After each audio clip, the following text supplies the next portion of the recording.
a legendary investor, a swashbuckling traveler, a man who made his fortune before he turned 40. Now an author and a commentator, the man Time magazine once called the Indiana Jones of the world of investing, he has morphed himself into a model dad. Here to discuss his latest book, A Gift to My Children, A Father's Lessons for Life and Investing, is Jim Rogers. Jim, welcome to RD360. I am delighted to be here. Very nice to see you. Jim, you came into fatherhood fairly late, didn't you? Oh yeah, no, I always felt sorry for people who had children. I never wanted to have a child. I thought children were a terrible waste of time, energy, money. I literally felt very sorry for people who had children. I was never going to do something so foolish. I was totally, unbelievably wrong. I'm telling you, it's the best thing that's happened to me, and if there's anybody watching this show who has not had children, I urge you to get home and get on with it. You take a day off if you have to. Well, don't take a day off these days. It's a perilous time. Do it on your lunch. Go home for lunch. Go home for lunch. But you should definitely have children. Your book, A Father's Lessons for Life and Investing. Let's talk about the lessons in investing, that some of which you've outlined in your book. You know, the first lesson is that how do you size up a country? Can you give us an example of which country you're sizing now, for example?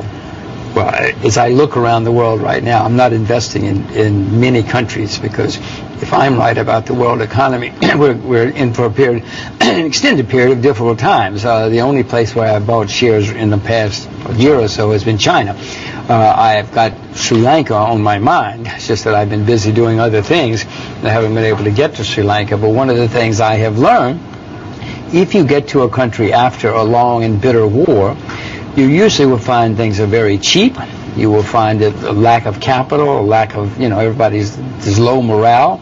Everything is despondent, and there's usually great opportunities. So Sri Lanka's on my list as a place where that sort of thing is happening. But there are not many, not these days. How do you size up a country? I mean, what are you looking for?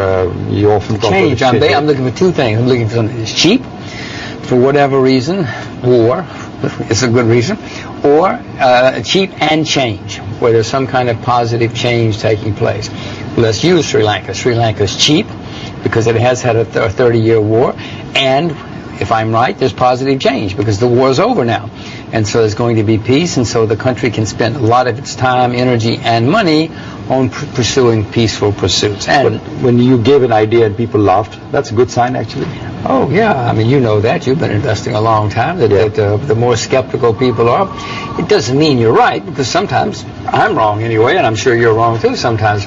And sometimes the skeptics are right. But the more skepticism there is, usually, in my experience anyway, usually you're probably onto something good, especially if there's a lot of skepticism or ridicule. Ridicule's even better.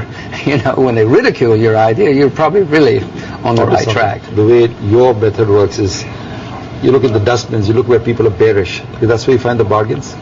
Well, frequently I do try to find things that are cheap. Normally, if something's cheap, it's because it's in the dustbin. People are not looking at it. If everybody's looking at something, or if everybody's investing in something, you know as well as I do, it's not cheap. More certainty equals less profits. Exactly. Good lesson in investing is learning the laws of supply and demand. Can you explain that to us? Well, it's very simple. For instance, I came to the conclusion at the end of the 90s that the commodities had been in a bear market for about 20 years. Because there had been excess supply in the 70s. People found oil. A lot of things happen. Huge inventories of food build up. But then by the end of the 90s, I came to the conclusion that, nobody built a drilling rig for 20 years, and that nobody had been discovering oil. Farming had been a terrible business. Farmers were going bankrupt all over the world. So I realized, that's going to mean there's less supply. I had driven around the world a couple of times, as you know, and I could see that demand was booming. I mean, Asia was exploding. The difference in Asia in 1998 and in 1978 was very dramatic. So I could see that demand was going up for 20 years, supply going down. That had to mean that the bear market in commodities was going to come to an end. So I started buying commodities for the first time in about 15 or 20 years at that time. Lo and behold, I got it right. Sometimes I get it right. But that works every time, right? The law of supply demand, no dictator, no monetary authority has ever been able to change that. They all try. Not just dictators, democracies try. I mean, you know, the Indian government, the American government, they all try to abolish the laws of supply and demand, think that they're smarter than anybody else. You know, periodically governments put price controls onto food. Recently the Filipinos put price controls on rice. Well, now, if you were a farmer, you're not going to go into the field and work 12 hours a day in the hot sun to raise rice if the government says you can only sell it for 2 pesos. You're just not going to do it. As Russia found out also. Well, as everybody finds out, every time they try it, they always find out.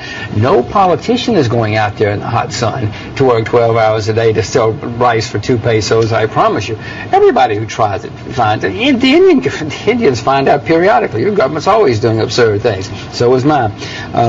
It just doesn't work. You cannot repeal the laws of supply and demand. So